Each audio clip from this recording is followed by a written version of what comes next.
الحمد لله رب العالمين.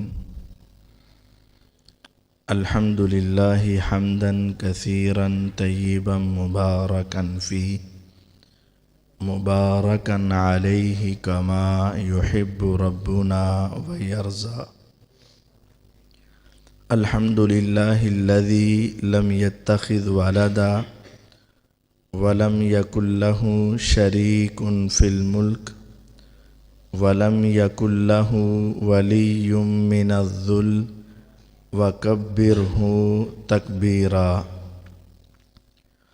الحمد لله الذي هدانا لهذا وما كنا لنهتدي لولا أن هدانا الله. اللهم صل على محمد وعلى آل محمد كما صليت على إبراهيم وعلى آل إبراهيم إنك حميد مجيد. اللهم بارك على محمد وعلى آل محمد كما باركت على إبراهيم وعلى آل إبراهيم إنك حميد مجيد.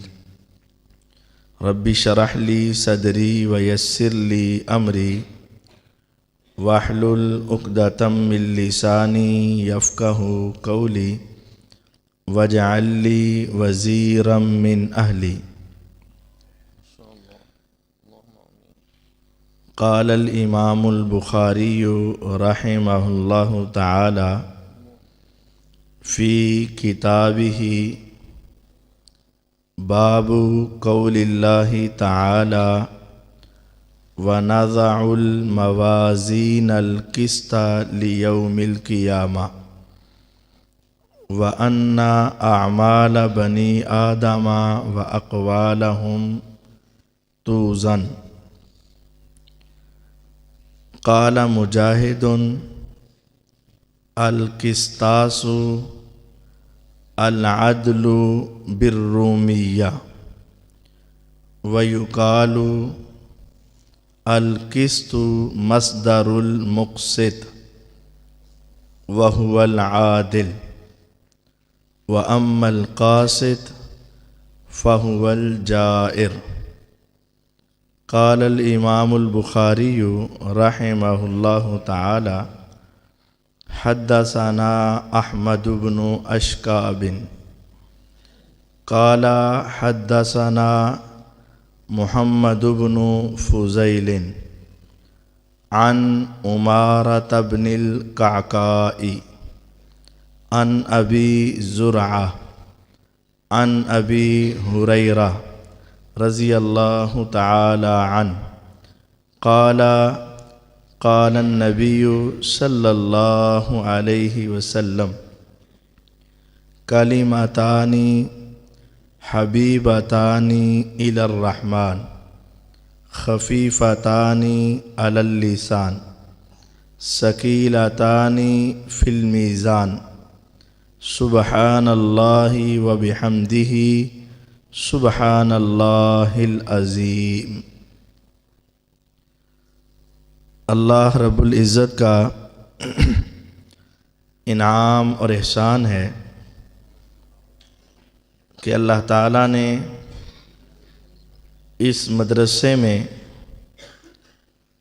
کائنات کی سب سے سچی اور سب سے پکی حدیث کی کتاب صحیح البخاری ہماری بیٹیوں کو پڑھنے کی توفیق عطا فرمائی. ہم اللہ تعالیٰ سے دعا کرتے ہیں اللہ تعالیٰ ان بیٹیوں کا پڑھنا، ان کے اساتذہ کا پڑھانا، انتظامیہ کا انتظام کرنا اپنی بارگاہ میں قبول و منظور فرمائے اور سب کو اس پر عمل کرنے کی توفیق عطا فرمائے اور ان کے لیے نجات کا ذریعہ بنائے. اس کائنات میں قرآن کے بعد سب سے عظیم کتاب اگر کوئی ہے تو اس کا نام صحیح بخاری ہے. اس کے لکھنے والے امام بخاری ان کا نام محمد بن اسماعیل بن ابراہیم بن مغیرہ بن بردزبہ البخاری الجوفی ہے۔ آج کل ایک ملک ہے ازبکستان، افغانستان، تاجکستان، آذربائیجان اور اس کے ساتھ ایک ہے ازبکستان۔ اس کا ایک صوبہ ہے بخارا۔ پہلے یہ ساری ریاستیں روس کا حصہ ہوتی تھیں اور اس سے پہلے یہ ایران کا حصہ ہوتی تھی۔ جس وقت امام بخاری رحمہ اللہ پیدا ہوئے اس وقت یہ ایران کا علاقہ تھا، اس کو خراسان کہتے تھے۔ امام بخاری رحمہ اللہ 194 ہجری میں 13 شوال جمعے کے بعد ہفتے والے دن پیدا ہوئے۔ ان کے والد اسماعیل بہت بڑے عالم اور محدث تھے۔ انہوں نے اپنے بیٹے کو بھی دین سیکھنے اور سکھانے پر لگا دیا۔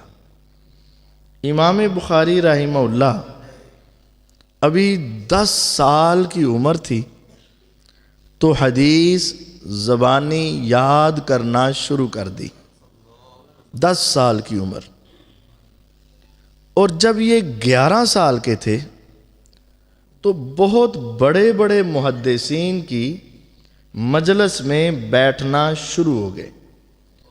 اس وقت کا ایک بہت بڑا عالم اور عظیم محدث امام داخلی رحمہ اللہ تھے۔ وہ اپنے شاگردوں کو حدیث لکھا رہے ہیں اور سند پڑھ رہے ہیں۔ وہ کہہ رہے ہیں ابو الزبیر عن ابراہیم، کہ یہ حدیث ابو زبیر نے ابراہیم راوی سے بیان کی۔ تو یہ 11 سال کا لڑکا ہاتھ اٹھاتا ہے اور استاد جی اس کی طرف دیکھ،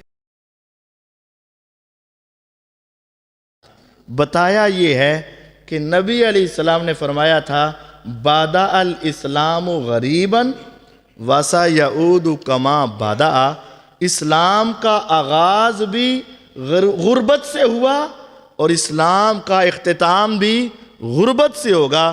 تو انہوں نے اپنی کتاب کا آغاز بھی غریب حدیث سے اور اختتام بھی غریب حدیث سے کر کے بتایا کہ یہ پورا اسلام اس کے اندر موجود ہے، جس کا آغاز بھی غربت سے اور اختتام بھی غربت سے۔ پہلی حدیث جو ہے نا اس کے راوی ہیں سیدنا عمر بن خطاب رضی اللہ عنہ، مکی ہیں۔ عمر بن خطاب رضی اللہ عنہ مکی راوی ہیں، مکی صحابی ہیں۔ اور آخری حدیث نقل کی اس کے راوی ہیں سیدنا ابو ہریرہ رضی اللہ عنہ، وہ مدنی ہیں۔ بتایا یہ ہے کہ دین مکہ سے شروع ہو کر مدینہ میں ختم ہو گیا ہے، مکی راوی اور مدنی راوی۔ عمر بن خطاب رضی اللہ تعالیٰ عنہ وہ ہیں جن کو حضور نے مانگ کر لیا ہے، اور ابو ہریرہ رضی اللہ عنہ وہ ہیں جو اللہ نے خود انعام کے طور پر عطا فرمایا ہے۔ تو دونوں کے ساتھ یہ کتاب امام بخاری رحمہ اللہ نے بہت سوچ سمجھ اور پوری بصیرت کے ساتھ لکھی ہے۔ اس کی آخری حدیث کی مختصر تشریح آپ کے سامنے رکھنا چاہتا ہوں۔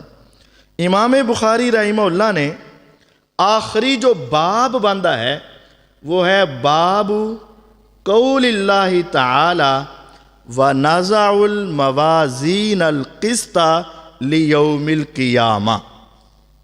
اللہ تعالیٰ کا فرمان ہے ہم روز قیامت انصاف کے ترازو قائم کر دیں گے۔ روز قیامت انصاف کے ترازو قائم ہوں گے۔ وَأَنَّ أَعْمَالَ بَنِي آدم وَأَقْوَالَهُمْ تُوزَنُ، لوگوں کے اعمال اور ان کی باتوں کا روز قیامت وزن ہوگا۔ قیامت کے دن ایک ترازو لگے گا، اس کے دو پلڑے ہوں گے اور ان کے اندر نیکیاں اور گناہ تولے جائیں گے۔ اب سوچیں وہ ترازو کتنا بڑا ہوگا جس کے اندر پوری انسانیت کی نیکیاں اور گناہ تولے جانے۔ روز قیامت وزن جو ہے 4 چیزوں کا وزن ہوگا، 4 چیزوں کا۔ پہلی چیز جس کا وزن ہوگا وہ انسان خود ہوگا، اس کا وزن کیا جائے گا۔ آج ہمارا وزن جو ہے یہ ہمارے جسم کا وزن ہے، روز قیامت بندوں کا وزن ہوگا اور وہ ان کے ایمان کا وزن ہوگا، ایمان کا وزن۔ ایک مرتبہ رسول اللہ صلی اللہ علیہ وسلم نے سیدنا عبداللہ بن مسعود رضی اللہ عنہ کو کوئی حکم دیا، یوں سمجھیں کہ مسواک اتارو، اور وہ درخت پہ چڑھ گئے مسواک اتارنے کے لیے، تو ہوا چلنے لگی۔ عبداللہ بن مسعود رضی اللہ عنہ کا جسم بڑا کمزور اور قد بھی ذرا چھوٹا، جب وہ درخت پہ چڑھے ہوا تیز چلی تو ان کی پتلی پتلی پنڈلیاں نظر آئیں، تو نیچے بیٹھے صحابہ اسے دیکھ کر ہنسنے لگ گئے۔ رسول اللہ صلی اللہ علیہ وسلم نے دیکھا تو فرمایا لَرِجْلُ عَبْدِ اللَّهِ فِي الْمِيزَانِ أَثْقَلُ مِنْ أُحُدٍ، لوگو تم عبداللہ کی چھوٹی پنڈلیاں، باریک پنڈلیاں دیکھ کے مسکراتے ہو، ہنستے ہو؟ اللہ کی قسم عبداللہ کی یہ پنڈلیاں اللہ کے ترازو میں، میزان میں اگر ایک طرف احد پہاڑ رکھ دو، دوسری طرف یہ پنڈلیوں کا وزن اللہ کے ہاں اس سے بھی زیادہ ہوگا۔ انسانوں کا وزن ہوگا روز قیامت، انسان کا وزن۔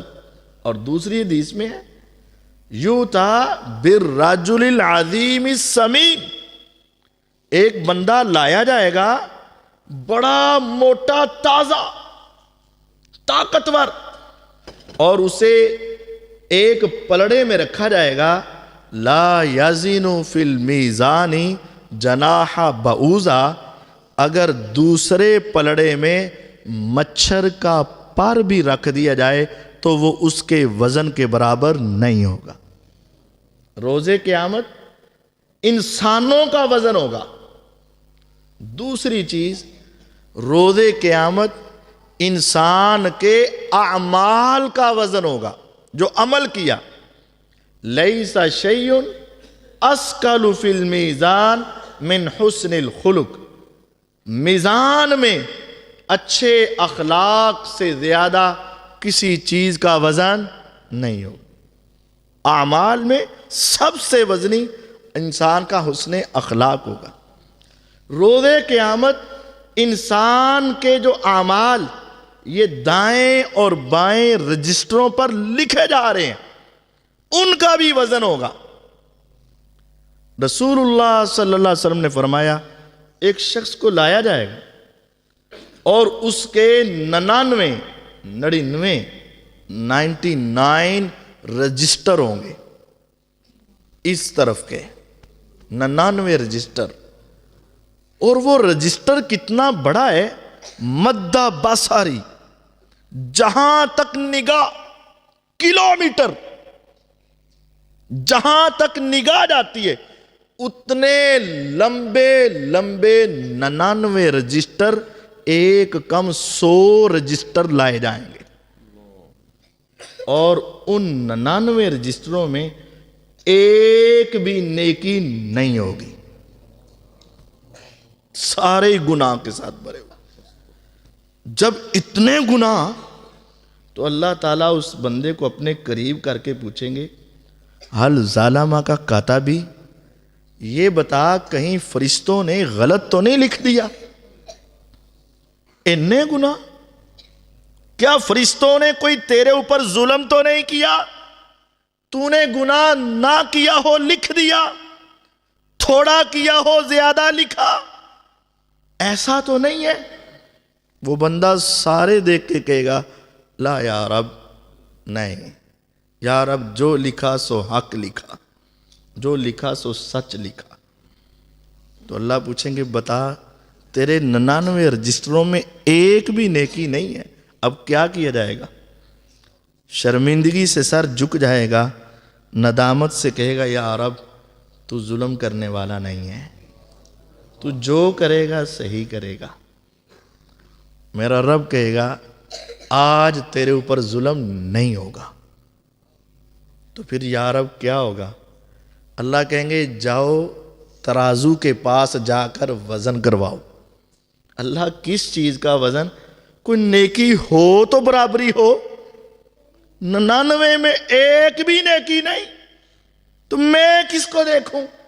اللہ کہیں گے دیکھ، اس نے مرتے وقت آخری وقت میں پڑھا ہوگا اشہد اللہ الہ الا اللہ و اشہد ان محمد رسول اللہ صلی اللہ علیہ وسلم۔ وہ پرچی کا ایک ٹکڑا، کتنی ایک لائن میں یہ جملہ آ جائے گا، کلمہ ایک لائن میں آ جائے گا، وہ اتنی سی پرچی جس میں ایک لائن میں لکھا ہے، وہ لا کر ترازو کے ایک پلڑے میں رکھی جائے گی، اور 99 رجسٹر حد نگاہ تک لمبے گناہوں سے بھرے ہوئے دوسرے رجسٹر میں رکھی جائیں گی، اور ترازو اٹھایا جائے گا تو یہ اللہ کی توحید کا کلمہ بھاری ہوگا، گناہ ہلکے ہوں گے، اعلان ہوگا ہم نے اسے بھی معاف کر دیا ہے۔ روزے قیامت انسان کے جسم کا بھی وزن ہے، انسان کے اعمال کا بھی وزن ہے، اور اس کے رجسٹروں کا بھی وزن ہے، اور یہ وزن اللہ تعالی جیسے چاہے سو کرے۔ ہمیں عمل نظر نہیں آتا، نیکی نظر نہیں آتی، لیکن اللہ ہر کام کرنے پر قادر ہے، علی کل شیء قدیر، وہ ہر چیز کا وزن کر لے گا۔ اللہ تعالیٰ کو وزن اپنے لیے کرنے کی ضرورت نہیں، بندے کو مطمئن کرنے کے لیے اللہ تعالیٰ یہ وزن کریں گے۔ یہ جو لکھوایا جا رہا ہے نا، اس وجہ سے نہیں ہے کہ اللہ کو یاد رہے، اس وجہ سے نہیں ہے، یہ اس وجہ سے ہے کہ بندوں کو دکھایا جا سکے۔ اور جو وزن بھی ہے اس وجہ سے نہیں ہے اللہ دیکھنا چاہتے ہیں یہ جنتی ہے یا جہنمی ہے، نہیں، بندے کو دکھانا ہے یہ تیری نیکیاں اور یہ تیرے گناہ ہیں۔ فَأَمَّا مَنْ ثَقُلَتْ مَوَازِينُهُ فَهُوَ فِي عِيشَةٍ رَاضِيَةٍ وَأَمَّا مَنْ خَفَّتْ مَوَازِينُهُ فَأُمُّهُ هَاوِيَةٌ۔ امام بخاری رحمہ اللہ نے آخری باب یہ باندھا وَنَزَعُ الْمَوَازِينَ الْقِسْطَ لِيَوْمِ الْقِيَامَةِ، کیونکہ آخری کام یہی ہے، جب تول دیا گیا تو پھر معاملہ ختم، پتہ چل جائے گا یا جنت ہے یا جہنم ہے، بات ختم۔ تو امام بخاری رحمہ اللہ نے آخری باب بھی وہ باندھا جس سے پتہ چل جائے کہ جس طرح ترازو میں تولنے سے بندے کی کہانی ختم، اسی طرح میری کتاب بھی ختم ہو رہی ہے، کتاب بھی ختم۔ اور ترازو میں کا باب باندھنے کا مطلب یہ بھی تھا یا رب میں نے بڑی محنت سے یہ کتاب لکھی ہے، جب ترازو قائم ہوگا تو میری کتاب کو بھی میری نیکیوں کے پلڑے میں تول دینا، میری کتاب بھی اس میں تول دینا۔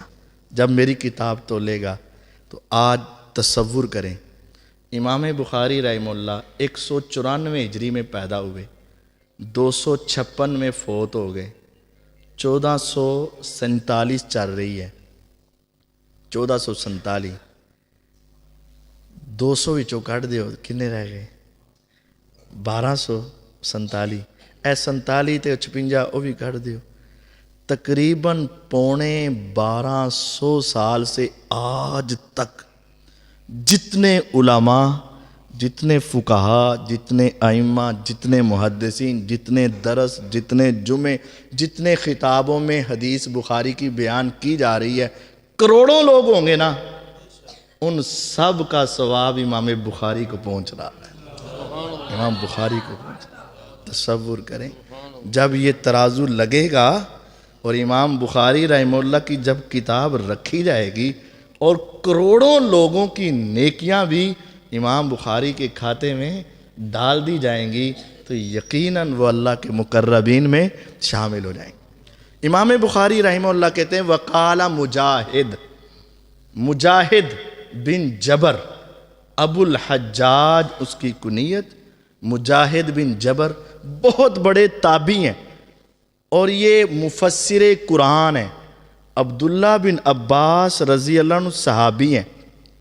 حضور ایک مرتبہ نا واش روم میں گئے، یہ نوجوان نسل سنیں ذرا، حضور واش روم میں گئے، جب باہر آئے تو پانی پڑا ہوا ہے۔ آپ نے کہا یہ پانی کس نے رکھا ہے؟ وضو کروں، ہاتھ دھوؤں؟ تو کہا یہ بچہ عبداللہ بن عباس نے رکھا ہے۔ کہا عبداللہ تمہیں کسی نے کہا تھا؟ کہا نہیں، میں نے خود دیکھا کہ آپ گئے ہیں تو آپ کو پانی کی ضرورت ہے، میں نے رکھ دیا۔ آپ اتنے خوش ہوئے، کہا اتنا اچھا اور ذہین بچہ، اتنا اچھا اور یہ جملہ، اتنا اچھا اور ذہین بچہ جو خود ہی دیکھ رہا کیا ضرورت ہے، نبوت کی زبان ہلی، ہاتھ اٹھے، اللہم علمہ الکتاب وفقہہ فی الدین، اے اللہ اتنا ذہین بچہ، اس کی ذہانت کو کتاب پہ لگا دے، اس کو قرآن کا عالم اور دین کا محدث بنا دے۔ صحابہ میں سب سے بڑے مفسر قرآن جو بنے، حضور کی پہلی دعا اللہم علمہ الکتاب، اے اللہ اس کو کتاب سکھا دے، کتاب ذالک الکتاب، قرآن سکھا دے۔ اللہ نے ایسا قرآن سکھایا، سارے صحابہ میں سب سے بڑے جو مفسر قرآن بنے اس کا نام عبداللہ بن عباس رضی اللہ عنہ۔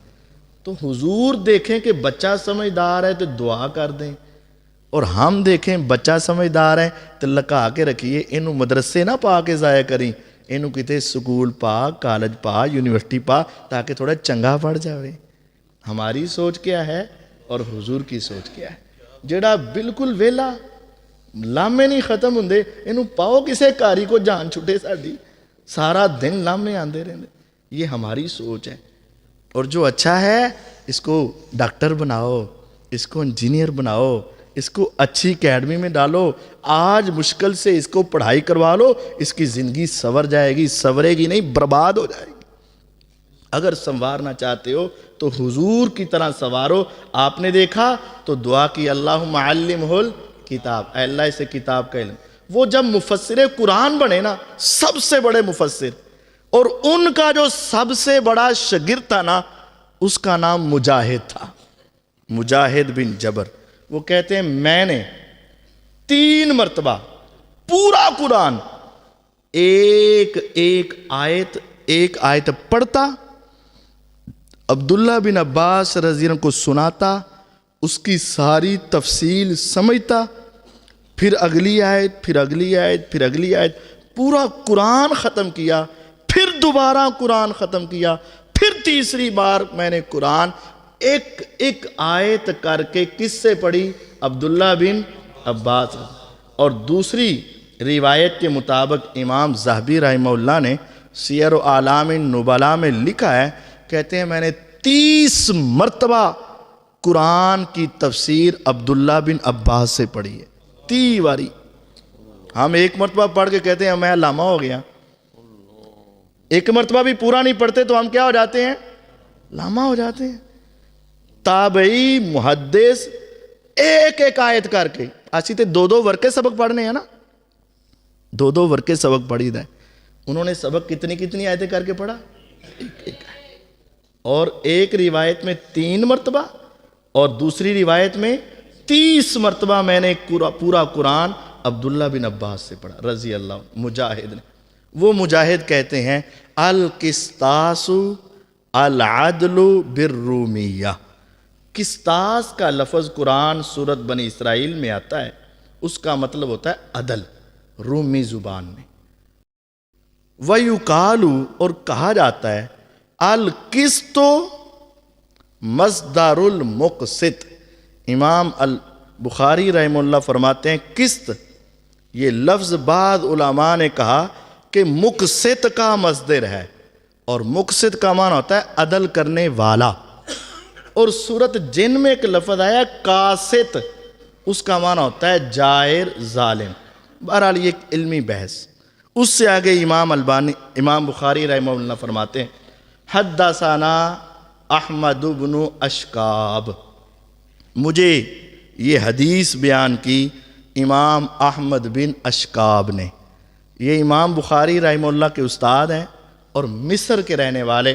امام بخاری نے مصر میں جا کر 23 سال کی زندگی میں یہ حدیث ان سے سنی۔ یہ بڑی سمجھنے والی بات ہے۔ امام بخاری رحمہ اللہ نے یہ حدیث کتنی سال کی عمر میں مصر جا کے پڑھی؟ 23 سال والے استاد کی حدیث سب سے آخر میں رکھنے کا مقصد یہ ہے کہ جب میں نے یہ حدیث سنی اس وقت میری عمر 23 سال تھی، اور یہ آخری حدیث ہے جب حضور اس دنیا سے گئے تو ان کی نبوت کی عمر بھی 23 سال تھی۔ نبوت کی عمر بھی 23 سال تھی۔ 23 سال کے بعد یہ حدیث ختم۔ اور آگے وہ امام احمد بن اشکاب فرماتے ہیں حدثنا محمد بن فضیل، مجھے یہ حدیث محمد بن فضیل الکوفی نے بیان کی۔ وہ کہتے ہیں ان عمارہ بن القعقاع، مجھے یہ حدیث عمارہ بن قعقاع نے بیان کی۔ ان ابی زرعہ، انہوں نے یہ حدیث کہاں سے سنی؟ امام ابو زرعہ سے۔ امام ابو زرعہ کوفی کہتے ہیں ان ابی ہریرہ رضی اللہ عنہ، میں نے یہ حدیث کس سے سنی؟ ابو ہریرہ رضی اللہ عنہ سے۔ سیدنا ابو ہریرہ رضی اللہ عنہ۔ ابو ہریرہ رضی اللہ عنہ کون؟ 7 ہجری کے آغاز میں مسلمان ہوئے۔ جب غزوہ خیبر ہو چکا تو یہ مسلمان ہوئے۔ 3 یا 4 سال حضور کے پاس رہے۔ 7 میں مسلمان، 7 8 9 10 4 سال، اس میں سے بھی 1 سال حضور نے ان کو یمن بھیج دیا تھا، تو باقی کتنے رہ گئے؟ 3 سال صرف حضور کے پاس رہے۔ لیکن کوئی درس، کوئی جمعہ، کوئی خطبہ، کوئی محدث اور کوئی کتاب امام ابو ہریرہ کے نام سے خالی، صرف 3 سال۔ کون وہ شخص ہے جو جمعہ پڑھتا ہو اور وہ کہے کہ میں نے پہلی مرتبہ ابو ہریرہ کا نام سنا ہے؟ کوئی ہو سکتا ہے؟ بچے کو یاد ہے کہ ایک شخص ہے جو حضور کی حدیثیں سناتا ہے، اس کا نام کیا ہے؟ ابو ہریرہ۔ کتنے سال رہے؟ صرف 3 سال میں اتنی حدیثیں یاد کی کہ پوری دنیا میں سب سے زیادہ جس صحابی سے حدیثیں مروی ہیں اس کا نام کیا ہے؟ ابو ہریرہ رضی اللہ عنہ۔ ہمیں کتنی دیر ہو گئی ہے؟ ہم 10 سال دے نمازی، 20 سال 30 سال 40 سال، کیا ہمیں 10 حدیثیں بھی زبانی یاد ہیں؟ نہیں یاد، توجہ نہیں ہے۔ ابو ہریرہ رضی اللہ تعالیٰ عنہ بڑی حدیثیں یاد کرتے۔ صحیح بخاری میں بھی ہے، ایک مرتبہ پریشان ہو گئے، حضور انی اسمع منک حدیثا کثیرا انسا، بڑیاں حدیثاں یاد کرنا بھول جانا، حدیثیں یاد کرتا ہوں بھول جاتا ہوں، کیا کروں؟ آپ نے فرمایا مسجد چل۔ مسجد آ گئے، آپ نے صحابہ بھی جمع ہیں تو آپ نے کہا چادر بچھاؤ، تو سب سے پہلے کس نے چادر بچھائی؟ ابو ہریرہ رضی اللہ عنہ نے اپنا صافہ لا کے بچھاتا۔ حضور نے ایسے کیا،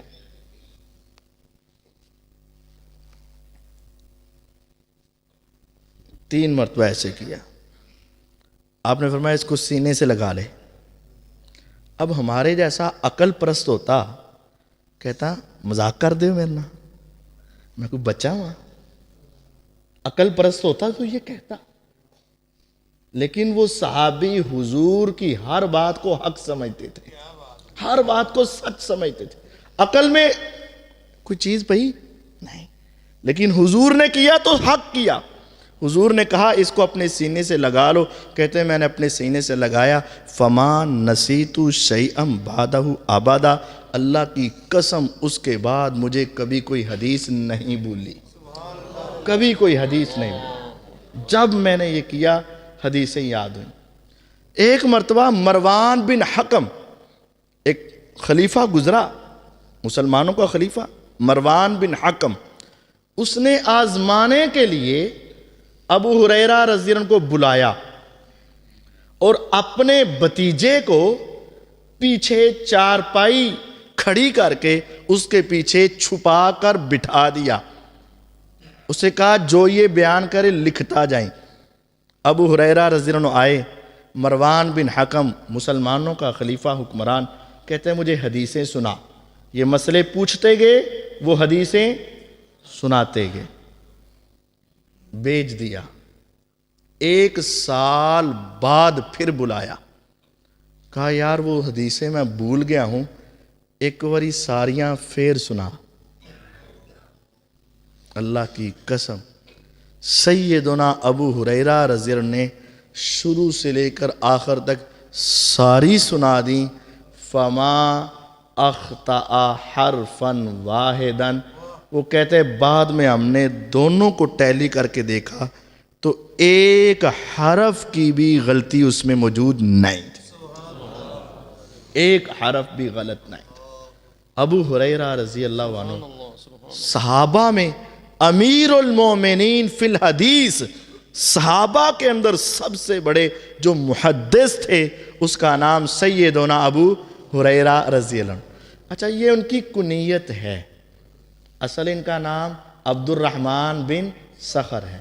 ابو کا معنی ہر جگہ پر باپ نہیں ہوتا, والا بھی ہوتا ہے. ابو ہریرہ چھوٹی سی بلی والا, بلی کا باپ نہیں کہنا, بلی والا ابو ہریرہ. لیکن اصل نام کیا ہے؟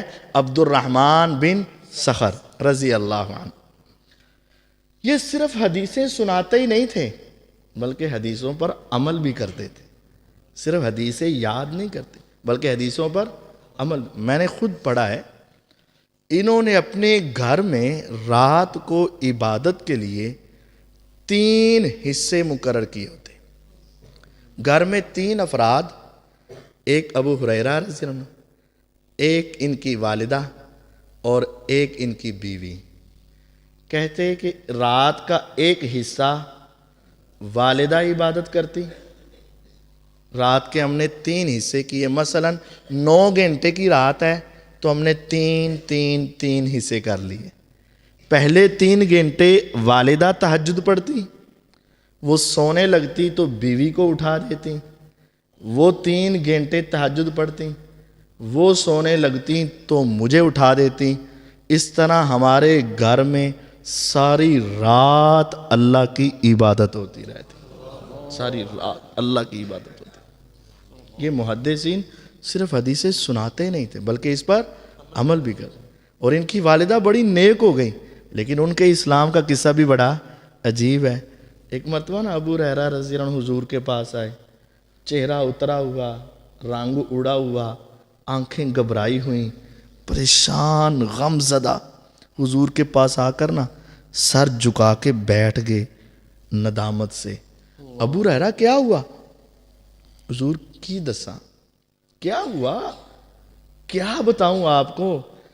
اپنا چگا چکاں گے تو اپنے ٹھڈ ننگا ہوئے گا. کی دساں, بتا تو صحیح کیا ہوا. حضور میں گھر گیا تو میری ماں آپ کو گالیاں دے رہی تھی, تو آپ دعا کر دیں ہیں اللہ میری امی کو بھی اسلام کی ہدایت دے دے. حضور ابو ہریرہ کا یہ غم دیکھ کر نہ تڑپ اٹھے. غصے نہیں ہوئے کہ تیری ماں منو گالاں کڈے تے میں اگر دعاواں کرا, نہیں, تڑپ اٹھے. اور پھر نبوت کی زبان ہل گئی. اللہم اہد ام ابی ہریرہ, اللہم اہد ام ابی ہریرہ, اللہم اہد ام ابی ہریرہ. اللہ دے دے ہدایت, دے دے ہدایت, دے دے ہدایت, تیرے ہاتھ میں دے دے. ابو ہریرہ رضی فرماتے ہیں میں نے نا دوڑ لگا دی, اٹھا اور دوڑ لگا دی کہ دیکھتا ہوں دعا پہلے پہنچتی ہے کہ ابو ہریرہ پہلے پہنچتا ہے۔ میں گھر کے دروازے پہ پہنچا، کھٹکھٹایا تو اندر سے اماں کی آواز آئی، کون؟ میں نے کہا ابو ہریرہ۔ کہتی رک جا۔ میں رک گیا۔ ماں غسل کر رہی تھی۔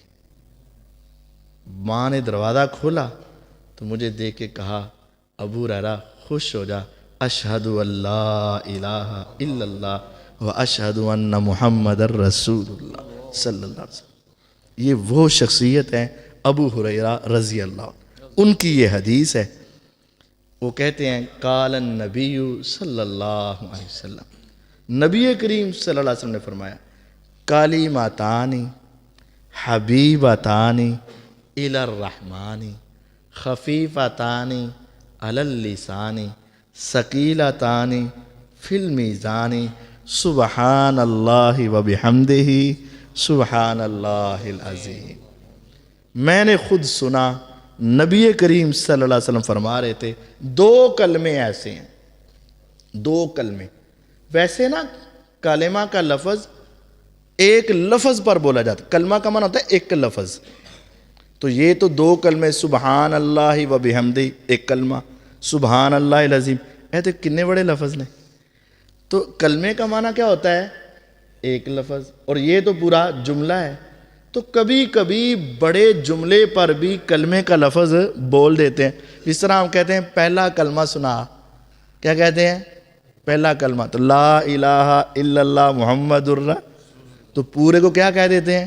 کلمہ کہتے۔ تو اس طرح یہ بھی کلمتان دو کلمے، حبیبتان بڑے ہی پسندیدہ، بڑے محبوب، الی الرحمن رحمان کو، دو کلمے رحمان کو بڑے پسند ہیں۔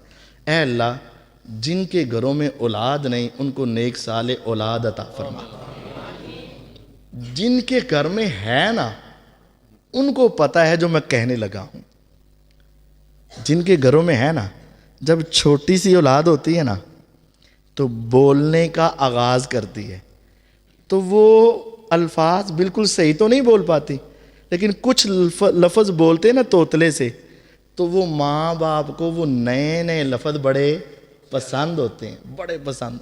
اب وہ چاہتے ہیں بار بار وہ جملہ کہے، بار بار وہ، تو بسا اوقات ہم نے کوئی چیز بھی دینی ہے تو ہم کہتے ہیں پہلے وہ لفظ کہہ، پہلے وہ کہہ۔ جب وہ کہتا ہے تو ہم اس کو سینے سے لگاتے ہیں، کہنے ٹھنڈ پہ جاندی، ایک باری پھر کہہ۔ تو کلمتان حبیبتان الی الرحمن، اس جملے کو سمجھیں۔ ثواب تو اپنی جگہ پر، یہ جملے کبھی اس لیے بھی پڑھا کر کہ یہ جملے میرے رب کو بڑے پسند ہیں۔ جب تم ایک مرتبہ کہتے ہو نا سبحان اللہ و بحمدہ سبحان اللہ العظیم، تو رب کہندے ایک باری ہور کہے، ایک باری ہور کہے، یہ رب کو بڑے پسند ہے۔ حبیبتان الی الرحمن، یہ رب رحمان کو بڑے پسند ہے۔ خفیفتان علی اللسان، یہ زبان پہ بڑے ہلکے ہیں۔ پڑھا لکھا ہو ان پڑھ ہو، بچہ ہو بوڑھا ہو، کئی الفاظ ایسے ہوتے ہیں جو زبان پہ نہیں چڑھتے، کئی دعائیں ایسی ہوتی ہیں جو زبان پہ نہیں چڑھتی، لیکن یہ کلمے ایسے ہیں ہر ایک کی زبان پہ چل جاتے ہیں، چڑھ جاتے ہیں۔ لیکن اس کو معمولی نہ سمجھنا، ثقیلتان فی المیزان، زبان پہ تو ہلکے ہیں لیکن جب ان کو پکڑ کر روز قیامت ترازو میں رکھا جائے گا نا، پھر پہاڑوں جیسے گناہ بھی اسے ہلا نہیں سکیں گے۔ اگر تم چاہتے ہو کہ تیرا نامہ اعمال اتنا وزنی ہو جائے کہ فَأَمَّا مَنْ ثَقُلَتْ مَوَازِينُهُ فَهُوَ فِي عِيشَةٍ رَاضِيَةٍ وَأَمَّا مَنْ خَفَّتْ مَوَازِينُهُ فَأُمُّهُ هَاوِيَةٌ، جس کا نیکیوں کا پلڑا بھاری، ہمیشہ کی من پسند زندگی میں جس کی نیکیوں کا پلڑا ہلکا، وہ ٹھکانہ جہنم میں۔ اگر تم چاہتے ہو تیری نیکیوں کا پلڑا اتنا وزنی ہو جائے پہاڑوں جیسے گناہ بھی اسے ہلا نہ سکیں، جنت تیری ضمانت بنے، تو پھر پڑھا کر سبحان اللہ و بحمدہ سبحان اللہ العظیم۔ اور یہ معمولی نہیں، یہ تو پورا جملہ ہے، پورا سیٹ ہے نا، سبحان اللہ و بحمدہ سبحان اللہ العظیم، یہ پورا سیٹ ہے۔ اس کے تو چھوٹے حصے کا ثواب صرف سبحان اللہ، صرف سبحان اللہ، اس کا ثواب جو بندہ صرف 2 مرتبہ کہتا ہے سبحان اللہ، کہو سبحان اللہ سبحان اللہ، تملأان ما بین السماء والارض، مشرق سے مغرب، شمال سے جنوب، زمین سے آسمان، نبوت کی زبان، موتیوں سے قیمتی، پہاڑوں سے ٹھوس، خوشبوؤں سے معطر۔ میرے آقا کہتے ہیں اللہ کی قسم، آسمان سے زمین اور پوری دنیا کا خلا اگر تم نیکیوں سے بھرنا چاہتے ہو تو صرف 2 مرتبہ کہنا پڑے گا سبحان اللہ سبحان اللہ، پوری دنیا تمہاری نیکیوں سے بھر جائے گی، صرف 2 مرتبہ سبحان اللہ سبحان اللہ۔ رسول اللہ صلی اللہ علیہ وسلم فرماتے ہیں 4 کلمات احب الی مما طلعت علیہ الشمس، 4 کلمات کا ایک سیٹ، سبحان اللہ، الحمدللہ، اللہ اکبر، لا الہ الا اللہ، 4 کلمات کا ایک سیٹ، اس کا ثواب احب الی مما طلعت علیہ الشمس، پوری دنیا جہاں جہاں سورج کی کرنیں جاتی ہیں، طلوع ہوتا ہے، عرب بھی، عجم بھی، امریکہ بھی، افریقہ بھی، پہاڑ بھی، دریا بھی، سمندر بھی، صحرا بھی، پوری دنیا، حتیٰ کہ مکہ اور مدینہ، پوری دنیا اور جو کچھ اس میں ہے ایک طرف رکھا جائے اور ان 4 کلمات کے ثواب کو ایک طرف رکھا جائے، اور پھر میں محمد صلی اللہ علیہ وسلم کو کہا جائے پوری دنیا کی بادشاہی لے لو یا 4 کلمات کا ثواب لے لو، فرمایا میں پوری دنیا کو ٹھکرا کر 4 کلمات کے ثواب کو پسند کروں گا۔ کیونکہ آپ جانتے تھے یہ دنیا ایک وقت آئے گا، فنا ہو جائے گی، لیکن ان 4 کلمات کا ثواب کبھی ختم نہیں ہو سکتا۔ اس کا پہلا جملہ سبحان اللہ و بحمدہ، من قال فی یوم 100 مرہ سبحان اللہ و بحمدہ، جس نے دن رات 24 گھنٹے میں کسی وقت بھی کہا سبحان اللہ و بحمدہ سبحان اللہ و بحمدہ سبحان اللہ و بحمدہ سبحان اللہ و بحمدہ، پڑھتے پڑھتے ایک تسبیح ختم، 100 کی گنتی ختم ہو گئی۔ نبوت کی زبان بولتی ہے حطت عنہ خطایا وَإِن كَانَتْ مِثْلَ زَبَدِ الْبَحْرِ، جس نے 100 مرتبہ یہ کلمات کہے میں گارنٹی دیتا ہوں اس کی زندگی کے سارے گناہ معاف، اگرچہ وہ سمندر کی جھاگ کے برابر کیوں نہ ہو۔ سبحان اللہ و بحمدہ، صرف 100 مرتبہ جس نے پڑھا سارے گناہ معاف۔ اچھا غور کریں، اس میں 3 باتیں 4 باتیں قابل غور ہیں۔ سبحان اللہ و بحمدہ، میرا اللہ پاک ہے، ساری تعریفیں اس کی ہیں۔ اس کے ترجمے میں کسی گناہ سے معافی، یا رب میری نماز لیٹ ہو گئی، یا رب میری زبان سے غلط نکل گیا جملہ، میری آنکھوں نے غلط دیکھ لیا معاف کر دے، میرے کانوں نے غلط سن لیا معاف کر دے، میری ہاتھ نے غلط چیز کو پکڑ لیا معاف کر دے۔ کسی گناہ سے معافی کا جملہ تو معافی کیوں ہے؟ سبحان اللہ و بحمدہ، ساری تعریفیں اللہ کی، میرا اللہ پاک ہے، تو گناہ کا سے کیسے معاف ہوئے؟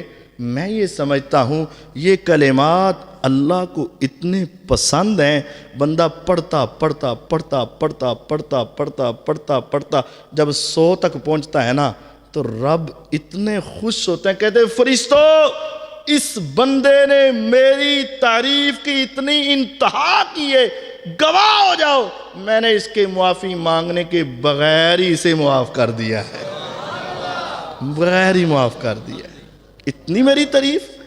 اور کتنے گناہ معاف کیے؟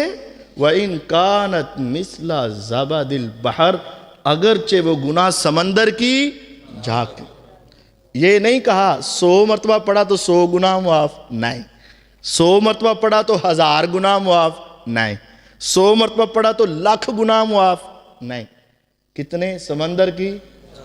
آج سے 1450 سال پہلے یہ جملہ، ایسا جملہ کہ آج دنیا ٹیکنالوجی کی انتہا پہ جہاز ہیں، ہر قسم کے راکٹ ہیں، ہر قسم کی تیز چیزیں ہیں، لیکن آج تک دنیا پورے سمندروں کی جھاگ کا اندازہ لگا سکے؟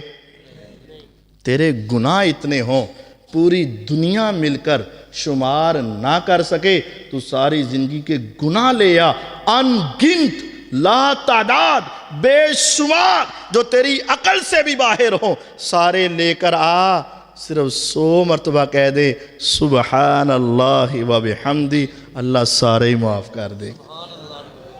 اچھا، ایک بات یہاں یہ سمجھنے والی ہے کہ یہ گناہ کون سے معاف ہوں گے؟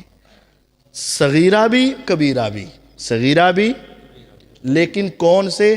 جو انسان اور اس کے رب کے درمیان ہے، انسان اور اللہ کے درمیان، چاہے صغیرہ گناہ چاہے انسان اور اللہ کے، لیکن جو انسان اور انسان کے ہے نا، وہ اس طرح معاف یہ نہیں ہے کہ کسی کی چوری کر ایک تسبیح پڑھ، کسی کا حق مار ایک تسبیح پڑھ، بہن کی وراثت کھا ایک تسبیح پڑھ، قاری صاحب نے کہا یہ سارے ہی معاف ہو جائیں گے۔ یہ مطلب نہیں ہے، یہ مطلب نہیں ہے۔ وہ گناہ جو انسان اور اللہ کے درمیان ہے، سارے ہی معاف ہو جائیں گے، صرف سبحان اللہ و بحمدی 100 مرتبہ۔ اور اگر ایک لفظ اور پڑھ لو نا، سبحان اللہ العظیم و بحمدہ، سبحان اللہ العظیم و بحمدہ۔ مسند احمد کی حدیث ہے، میرے آقا کا فرمان ہے، میرے پیغمبر علیہ السلام کا جملہ ہے، جس نے ایک مرتبہ کہا، پڑھنا ذرا، سبحان اللہ العظیم و بحمدہ غرست لہو نخلۃ فی الجنہ۔ پیغمبر کی زبان گارنٹی دیتی ہے، تیری زبان سے ایک مرتبہ نکلا سبحان اللہ العظیم و بحمدہ، آقا فرماتے ہیں اس کے لیے جنت میں ایک کھجور کا درخت لگ گیا، نظر نہیں آیا، لیکن اللہ کی قسم، جتنا ہمیں یقین یہاں بیٹھ کر ایک دوسرے کو دیکھنے پر ہے، اس سے کہیں زیادہ یقین ہمیں آقا کی حدیث پر ہے۔ نظر نہیں بھی آیا لیکن قسم اٹھا سکتے ہیں جنت میں لگ گیا، کیونکہ میرے آقا نے فرمایا جس نے ایک مرتبہ کہا سبحان اللہ العظیم و بحمدہ، اس کا جنت میں ایک درخت لگ گیا۔ وہ عام درخت نہیں ہے، عام درخت نہیں ہے۔ عام درخت کتنا بڑا بھی ہوگا، بہت بڑا بھی ہوگا تو 10 مرلے چ آ جائے گا۔ ایڈا بڑا کوئی درخت ہوں، کوئی 2 کنالاں چ ایک ہی درخت ہوئے نہیں ہوں، لیکن جو جنت کا درخت ہے نا، یسیر الراکب فی ظلھا مسیرۃ 100 عام لا یقطعھا، ایک گھڑ سوار اپنے گھوڑے پہ بیٹھے دن رات صبح شام گرمی سردی دھوپ چھاؤں دوڑتا رہے، فرمایا 100 سال ختم، اس ایک درخت کا سایہ ختم نہیں ہوگا۔ ہم میں سے کوئی بھی 100 سال کا تو نہیں بیٹھا ہوگا۔ اب تصور کریں یہ جو بزرگ ہیں جب یہ پیدا ہوئے ہوں، گھوڑا دوڑنا شروع کرے، یہ بڑے ہوئے جوان ہوئے، شادی ہوئی اولاد ہوئی، شادی ہوئی ان کی اولاد ہوئی، اب تک 70-80 سال ہوں گے، اس وقت سے گھوڑا دوڑتا ہو اور 100 سال تک دوڑے اور ایک درخت کا سایہ ختم نہ ہو۔ ابھی آگے کتنا ہے یہ پتہ، ابھی آدھا ہوا ہے کہ نہیں ہوا یہ پتہ نہیں ہے۔ اس جنت کا وہ درخت لینا چاہتے ہو تو ایک مرتبہ پڑھنا پڑے گا سبحان اللہ العظیم و بحمدہ۔ اور یہ نہیں ہے کہ درخت تیرا تے جگہ کسی اور دی، یہ نہیں، اس کا مطلب یہ ہے کہ یہ ایک جملہ تیرے لیے جنت کی ضمانت ہے۔ جب تو نے پڑھ لیا تو جنت کا درخت بھی مل گیا، جنت کی زمین بھی مل گئی۔ آج 2 مربع زمین پہ فخر کرتا ہے، 4 مربع زمین پہ فخر کرتا ہے، اگر جنت میں زمین لینی ہے اتنی کہ 100 سال گھوڑا دوڑے اور تیری زمین ختم نہ ہو، تو پھر کیا کہنا پڑے گا؟ سبحان اللہ العظیم و بحمدہ۔ اور وہ جنت کی زمین قیمتی پتہ ہے کتنی؟ موضع صوت فی الجنہ خیر من الدنیا وما فیہا۔ اگر تم نوٹوں کے ذریعے جنت خریدنا چاہو تو نبوت کی زبان فرمایا اللہ کی قسم، جنت کا 1 گز کا ٹکڑا پوری دنیا اور جو کچھ اس میں ہے تم لے کر آ جاؤ.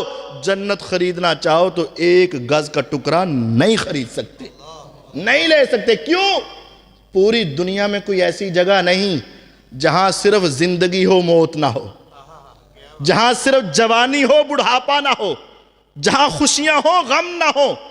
لیکن جنت وہ ہے جس کو ایک گز کا ٹکڑا بھی مل گیا, جوانی ایسی کہ کبھی بڑھاپا نہ آئے, صحت ایسی کہ کبھی بیماری نہ آئے, زندگی ایسی کہ کبھی موت نہ آئے, خوشیاں ایسی کہ کبھی غم نہ آئے, منہ سے تھوک نہ آئے, ناک سے بلغم نہ آئے, پیشاب نہ آئے, پخانہ نہ آئے, جو چاہو سو مل جائے. اس کا ایک گز کا ٹکڑا پوری دنیا سے قیمتی ہے. اس جنت میں 100 سال گھوڑا دوڑے تیری زمین ختم نہ ہو. اس کو خریدنا چاہتے ہو تو کیا کہنا پڑے گا؟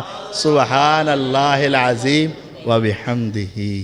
جب درخت اتنا بڑا ہے, جب درخت اتنا بڑا ہے تو اس کا پھل بھی تو بڑا ہوگا نا. جب درخت اتنا بڑا ہے تو اس کا پھل بھی بڑا ہوگا. تم نے بڑی بڑی قسموں کی کھجوریں دیکھی ہوں گی, اعلیٰ سے اعلیٰ, امبر امبر امبر, لمبی لمبی کھجوریں. لیکن آج تک اس مائک جتنی لمبی کھجور کبھی دیکھی؟ کبھی اتنی موٹی کھجور کبھی دیکھی؟ نہیں دیکھی. تو جنت کے وہ اس درخت کی کھجور پتہ ہے کتنی؟ کامثال کلال حجر, جتنا بڑا مٹکا ہوتا ہے نا اتنی بڑی جنت کی ایک کھجور ہے. جتنا بڑا مٹکا, اتنی بڑی کھجور. احلا من العسل ابیض من اللبن الین من الزبد لیس فی عجم. دیکھنے میں آئے دودھ سے زیادہ سفید, کھانے میں آئے شہد سے زیادہ میٹھی, چبانے میں آئے مکھن سے زیادہ نرم. لیس فی عجم, میرے رب نے اس کے اندر گٹلی رکھی ہی نہیں ہے, گٹک ہے ہی نہیں.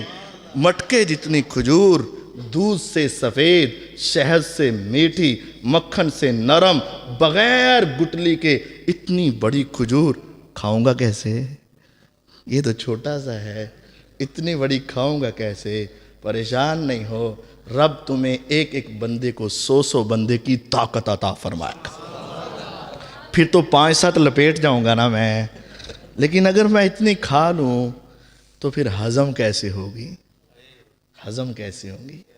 فرمایا تمہیں جنت میں پیشاب پخانا نہیں ہے, کچھ نہیں, تو پھر کیسے ہضم ہوگی؟ فرمایا ڈکار آئے گا ہضم ہو جائے گی, پسینہ آئے گا ہضم ہو جائے گی. لیکن سوال یہ ہے پسینہ آئے گا تو سمیل آئے گی. فرمایا نہیں, تیرے جسم سے پسینہ نکلے گا, رب اسے کستوری کی خوشبو میں بدل کے رکھ دے گا. اس جنت کو حاصل کرنا ہے تو کیا کہنا پڑے گا؟ سبحان اللہ العظیم و بحمدہ. اور اگر ان دونوں کا مجموعہ چاہتے ہو, جو پہلے سبحان اللہ و بحمدہ اور یہ سبحان اللہ العظیم و بحمدہ, دونوں کا مجموعہ لینا چاہتے ہو تو کلمتانی حبیبتانی الی الرحمن خفیفتانی علی اللسان ثقیلتانی فی المیزان سبحان اللہ و بحمدہ سبحان اللہ العظیم. اللہ ہمیں زندہ رکھے اسلام پر, موت دے حالت ایمان پر. اللہ ہمارے علماء پر, ہمارے محدثین پر, امام بخاری پر کروڑوں رحمت نازل فرما. جو سنا سنایا عمل کی توفیق عطا فرما. جن بچیوں نے پڑھا ان کی بھی زندگیاں بہتر بنا, ان کے نصیب اچھے بنا, ان کو بھی دین دنیا کی محبتیں عطا فرما اور دین پر عمل کرنے کی توفیق عطا فرما. وآخر دعوانا ان الحمد للہ رب العالمین.